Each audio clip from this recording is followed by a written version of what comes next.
हिमाली भेगतिर यात्रा गर्न जाँदा त साह्रै नै चिसो हुन्छ। टन्न रम खानुपर्छ। चिसो पनि हटाउँछ, तातो तातो बनाउँछ अनि लेक पनि लाग्दैन, होइन त? होइन, यो बिल्कुलै सत्य होइन। नमस्कार, आज हामी उच्च क्षेत्रमा रक्सीको प्रयोगको बारेमा चर्चा गर्छौँ।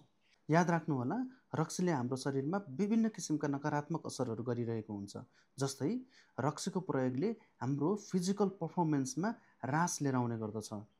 यसै गरी रक्सीले हाम्रो आँखा र हातले गर्ने कामहरू, जसलाई हामी आई ह्यान्ड कोअर्डिनेसन भनेर भन्छौँ, त्यसमा पनि यसले असर गर्ने गर्दछ।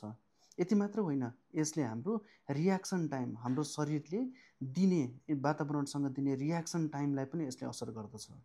यसै गरी अल्कोहलले हाम्रो शरीरमा एन्टिडायुरेटिक हर्मोन एडिएच भन्ने हर्मोनको मात्रालाई कम गराउने गर्छ, जसले गर्दा हाम्रो शरीरले धेरै पिसाब बनाउँछ र धेरै पिसाब बनाएपछि हाम्रो शरीरमा डिहाइड्रेसनको अवस्था क्रिएट हुन्छ र रक्सीले हाम्रो रक्तनलीहरूमा असर गर्दछ।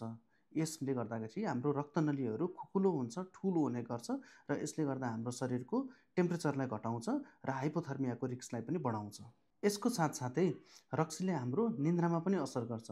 यसले निन्द्राको प्याटर्न बिगारेर हाम्रो निन्द्रामा असर गर्दछ। समग्रमा भन्नुपर्दा रक्सीले हाम्रो शरीरमा रोग लाग्ने र चोटपटक लाग्ने रिस्कलाई बढाउने काम गर्दछ र हाई अल्टिच्युडमा स्पेसिफिक भएर कुरा गर्दा यसका दुईवटा असरहरू हुन्छन्।